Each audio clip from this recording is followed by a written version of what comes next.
You ask Tiger to solve. This deals with linear equations with one unknown. The final result is x equals 7.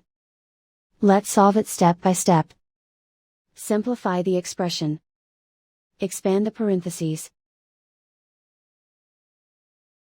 Multiply the coefficients. Simplify the arithmetic. Expand the parentheses. Simplify the arithmetic. Swap sides.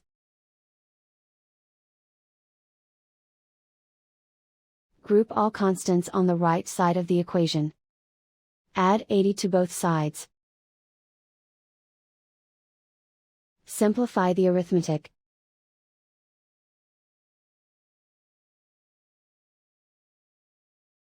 Isolate the x. Divide both sides by 17.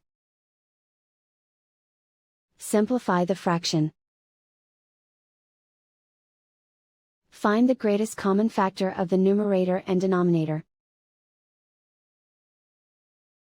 Factor out and cancel the greatest common factor. And so the final result is x equals 7.